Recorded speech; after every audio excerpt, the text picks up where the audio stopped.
De Sancti Stéphanie Tignensi en 1066 jusqu'à Saint-Étienne de Tinée maintenant, l'histoire de la commune est vaste. Nous allons donc nous intéresser aujourd'hui sur le dernier siècle. Des habitants passionnés nous ont transmis leur savoir sur la commune et la création de la station. Je suis la présidente de l'association des musées, l'association culturelle et sportive de Saint-Étienne de Tinée.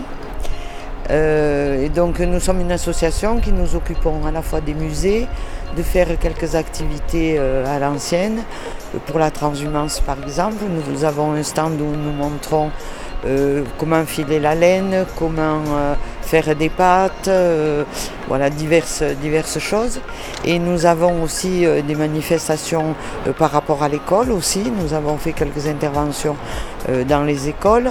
Nous recevons l'école des neiges, le Rabions qui viennent souvent visiter les musées et quelquefois des groupes. Donc l'été, les musées peuvent être visités sur inscription au syndicat initiative et l'hiver, on essaye un peu de s'arranger pour pouvoir, par exemple pendant les vacances quand il fait mauvais, bien un jour on fait visiter nos musées pour essayer d'avoir un peu une activité après ski. Nous organisons là cette année le 26 août la fête des métiers anciens. Et c'est là où nous montrons un peu tous les métiers qui se sont perdus.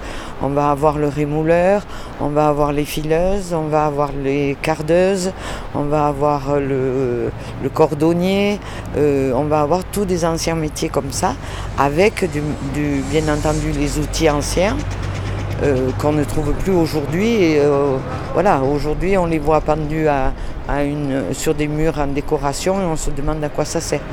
Donc nous faisons en sorte d'essayer de remémorer aux gens les métiers, les gestes d'autrefois. Alors là, nous sommes dans le musée du lait.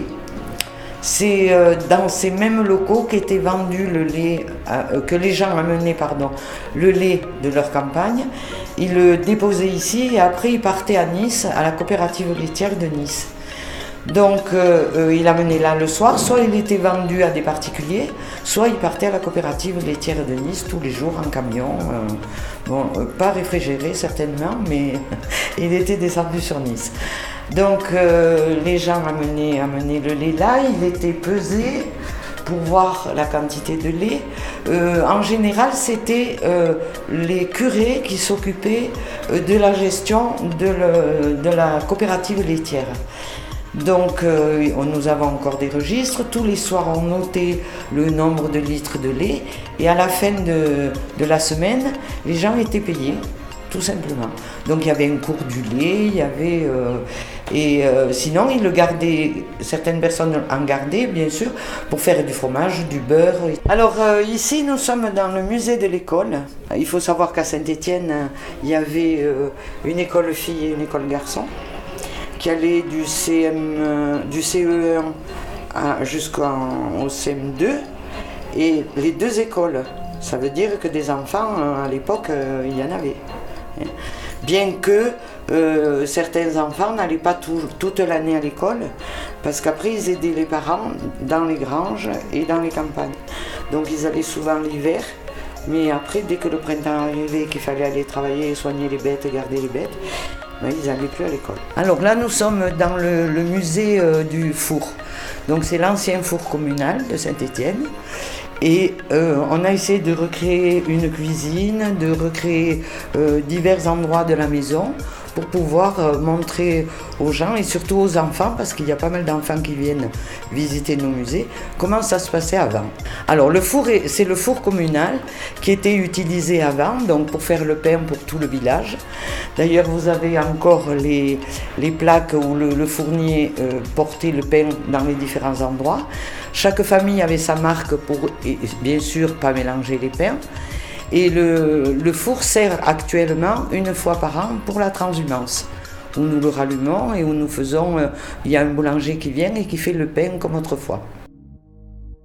Du plus petit article aux cartes postales magnifiquement conservées, Saint-Étienne de Tinée fut souvent mis en valeur. J'ai découvert une carte postale qui datait de 1890, qui était offerte par le club des jeunes de Saint-Étienne de Tinée, qui était présidé par un gars qui s'appelait Christian Joulot, c'est ça. Et ça m'a passionné de voir Saint-Étienne en 1890. Et depuis une dizaine d'années, 10, même 12 ans, Je suis à la recherche de tout ce qui concerne Saint-Étienne-de-Tinée, Oron et même la vallée. Donc je suis devenu collectionneur de cartes postales anciennes et j'ai à peu près 1500 cartes postales anciennes qui partent du pont de la Manda jusqu'au sommet de la Bonnette. Il existe un grand salon de la carte postale à Paris qui s'appelle le Salon national de la carte postale qui a lieu tous les ans à la Toussaint. Et ma belle famille étant de la région parisienne, j'ai commencé à fouiner un petit peu dans ce salon parisien de la carte postale. À chaque commerçant, puis je leur demande est-ce que vous avez des cartes postales de l'arrière-pays niçois, ça s'appelle le secteur des petits villages des Alpes-Maritimes. Et je fouine, et je tombe sur des trésors. Après je fouine aussi dans les archives. Et je retrouve des documents, des articles de journaux et tout ça. Particulièrement, Saint-Étienne-de-Tinée s'appelait avant 1860 Saint-Étienne-Aumont. Et en 1860, quand nous sommes devenus français, Saint-Étienne-Aumont existait déjà dans le nord. Ça fait que ça nous a obligés à changer de nom. Donc c'est depuis 1860 que nous appelons Saint-Étienne-de-Tinée. Du bas du village, de la rue de la Madone de Trois-Fontaines ou de la rue du Mahoudan, je pars sur la rue droite avec l'explication de l'incendie. Je monte la rue droite, je redescends, je prenais la rue sous le bar et quand elle était ouverte et tout ça, je remontais au clocher. Explication de la rue des communes de France qui est le résultat après l'incendie de toutes les communes qui ont participé à la reconstruction de Saint-Étienne-de-Tinée. Je prends cette rue-là, je prends la rue du Portail, la rue Gaillol et je fais tout le tour du village avec mes cartes postales anciennes qui retracent un petit peu comment c'était autrefois et comment c'est aujourd'hui. C'est très important de garder toutes ces archives-là. Moi je ne suis pas éternel et ces archives-là, je voudrais qu'elles restent ici à Saint-Étienne-de-Tinée dans un lieu spécial qui serait un lieu adapté à cette situation. Il est fort probable que le secteur d'Oron doit son nom au souffle de l'air et au son produit par le vent léger qui règne sur le plateau, d'où son nom de Orasonum qui a formé le diminutif Oron au cours des siècles. Oron était avant tout aménagement un quartier de Saint-Étienne-de-Tinée et nos aïeux y cultivaient des céréales, c'était le grenier de Saint-Étienne. Ils y cultivaient donc de l'orge, du blé, du sarrasin et ils amenaient les troupeaux pendant la belle période estivale, les troupeaux qui pâturaient sur ce qui est aujourd'hui le domaine skiable de la station. Et les premiers véhicules, et notamment des bus au cours de l'hiver 1935-36 ont pu accéder à la station. Et dès 1936, il y a eu des compétitions où les skieurs ils remontaient sur les sommets à pied et puis après ils descendaient un peu en ski libre. Il n'y avait pas de porte, il n'y avait rien. C'était le premier qui arrivait en bas qui avait gagné. La municipalité a décidé d'engager un projet pour réaliser la construction d'un téléphérique. Et dès 1936, l'Omnium lyonnais, une société industrielle, a fait des propositions à la mairie et a lancé le projet de construction d'un téléphérique reliant le plateau d'Oron au site de Las Donas. Donc c'était un téléphérique de 2400 mètres de long avec deux pylônes pouvant servir de débarquement et un troisième pylône support avant la gare d'arrivée. Au mois de janvier 1937, le 30 exactement, le téléphérique a été inauguré et au départ, pour monter à Las Donas, il y avait 2 voyages le matin, 2 voyages l'après-midi et on redescendait jusqu'à la station. Donc on comptait à peu près jusqu'à 100 clients par jour. Et il a fallu ensuite construire un funiculaire en 1938. Ça augmentait la dénivellation puisque le client pouvait partir du sommet du téléphérique et descendre jusqu'au fond du vallon du Rioux. Donc voilà pour le lancement de la station. Et puis après la guerre, la station a redémarré avec une dynamique importante, toujours menée par la mairie de Saint-Étienne.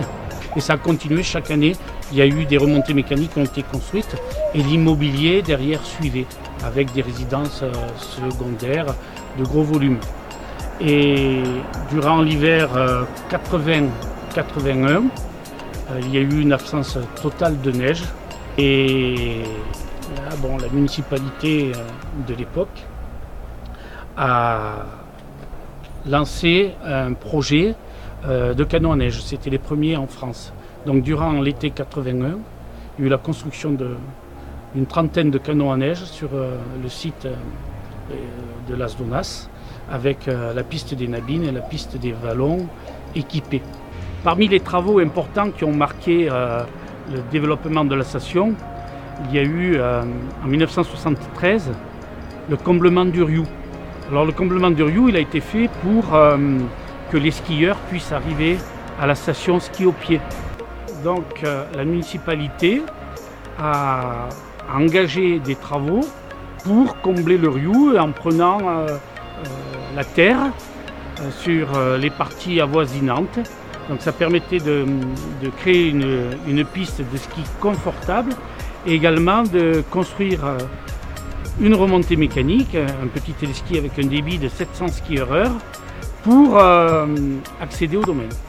Alors toujours pour les mêmes raisons, le téléphérique a été tronçonné en deux parce que déjà il avait un débit qui était négligeable, un débit de 120 skieurs/heure, et il a été tronçonné en deux de manière à avoir un premier tronçon qui double le téléski du Riou, ce qui permet d'envoyer les clients très rapidement sur le plateau de Chastellares. Donc le Télériou, c'est un petit appareil qui fait 634 mètres de long avec une vitesse de 6 mètres par seconde. Et donc on arrive à envoyer les clients très rapidement sur le plateau de Chastellares. Et donc nous avons pu récupérer les câbles porteurs, mais également les bâtiments, donc le génie civil de la gare de Las Donas et de la gare de départ. On a construit une gare intermédiaire et ensuite on a installé le deuxième tronçon qui en 1980 était prévu pour une vitesse de 11 mètres secondes avec une durée de parcours de 3 minutes 45 entre le plateau de Chastellares et Las Donas. Enfin, pour relier Saint-Étienne-de-Tinée à la station d'Oron, le télépulsé de la Pinatelle fut mis en service en 1988.